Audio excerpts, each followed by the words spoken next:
तो केदारनाथ यात्रा से जुड़ी ये बड़ी खबर इस वक्त की है। बीमार जो श्रद्धालु हैं उनका यहां पर रेस्क्यू हो चुका है। एनडीआरएफ और एसडीआरएफ ने रेस्क्यू ऑपरेशन किया। पीएचसी से केदारनाथ हेलीपैड तक श्रद्धालु को पहुंचाया गया। यात्रा के दौरान अचानक से श्रद्धालु की तबीयत खराब हो गई थी। श्रद्धालु बीमार हो गए थे।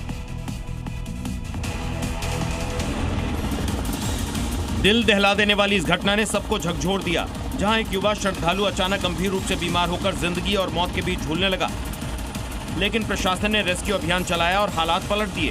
गंभीर हालात में नेपाल के लक्ष्मण अधिकारी को प्राथमिक उपचार के बाद एनडीआरएफ और एसडीआरएफ की टीम ने तुरंत कार्रवाई करते हुए उन्हें पीएचसी के केदारनाथ हेलीपैड तक सुरक्षित पहुंचाया। इसके बाद जिला चिकित्सालय रुद्रप्रयाग के लिए रेफर किया गया। रेस्क्यू के दौरान प्रशासन, स्वास्थ्य विभाग और आपदा प्रबंधन टीमों के बीच बेहतर समन्वय देखने को मिला। रूस के मॉस्को शहर से बड़ी खबर, जहां मॉस्को में अचानक से मौसम ने करवट बदल ली। भारी बर्फबारी से कई इलाकों में पेड़ गिर गए, कई जगह पर बिजली गायब हो गई, जिसके चलते 50 से ज्यादा फ्लाइट्स डिले हुई। मॉस्को के कई इलाकों में मौसम ने ऐसी करवट बदली कि हर तरफ बर्फ ही बर्फ नजर आई। कुछ इलाकों में 12 सेंटीमीटर तक बर्फ जमा हो गई। इस सीजन में ये अब तक की सबसे भारी बर्फबारी है, जिसे देखते हुए ऑरेंज अलर्ट जारी किया गया है। सड़कों पर भारी बर्फ जमी है। कई जगहों पर पेड़ गिरने की खबरें हैं और तेज हवाओं ने हालात को और भी मुश्किल भरा बना दिया है। खड़ी गाड़ियां बर्फ से ढकी नजर आईं। परिवहन व्यवस्था बुरी तरह से प्रभावित हुई है। 50 से ज्यादा उड़ानें या तो देरी से चल रही हैं या रद्द कर दी गई हैं और रेल सेवाएं भी प्रभावित हुई हैं। रूस में डरावने एवलांच ने दस्तक दी है। इसको लेकर बड़ी खबर सामने आ रही है और इस एवलांच को देखने के बाद शायद आप भी विचलित हो जाएंगे। मंजर इतना खौफनाक है कि देखने वालों के होश उड़ गए।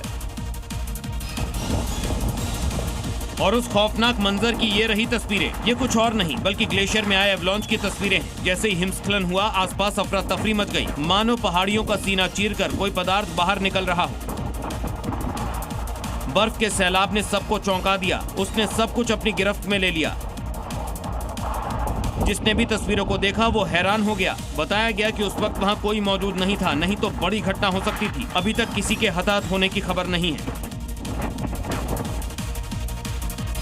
अब खबर तुर्की से, जहां पर इस वक्त मौसम बेहद खराब है। कई ऐसे इलाके हैं जहां पर जोरदार बारिश हुई, जोरदार ओलावृष्टि हुई और उसकी वजह से सड़कों पर बर्फ की एक मोटी परत जम गई। कई ऐसी सड़कें थी जहां पर गाड़ियां फंसी की फंसी रह गई।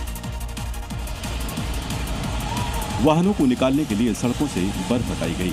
सड़कों पर बर्फ की परत इतनी मोटी थी कि उसे हटाने के लिए प्रशासन को मशीन लगानी पड़ी, क्योंकि बारिश के बाद आसमान से इतने ओले गिरे कि हर तरफ ओले ही ओले दिखाई दिए। बारिश के साथ इतनी भारी ओलावृष्टि हुई कि पूरा शहर सफेद हो गया। मोटे मोटे ओलों से लोगों के मकानों में छेद हो गए और लोग बेबस होकर रह गए।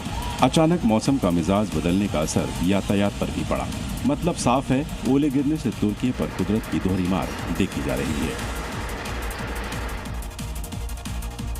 पटना के पारस अस्पताल में हंगामे की खबर है। बच्चे की मौत के बाद बवाल हो गया यहाँ पर। अस्पताल में तोड़फोड़ भी हुई है। हॉस्पिटल पर किडनी निकालने के आरोप लग रहे हैं और परिवार वालों ने अस्पताल में जो शीशे लगे हुए थे वो तोड़ दिए। पारस हॉस्पिटल की ये तस्वीरें हैं जहां पर बच्चे की मौत के बाद किडनी निकालने के आरोप लगे और परिवार के लोगों ने, ग्रामीणों ने अस्पताल के शीशे तोड़ दिए।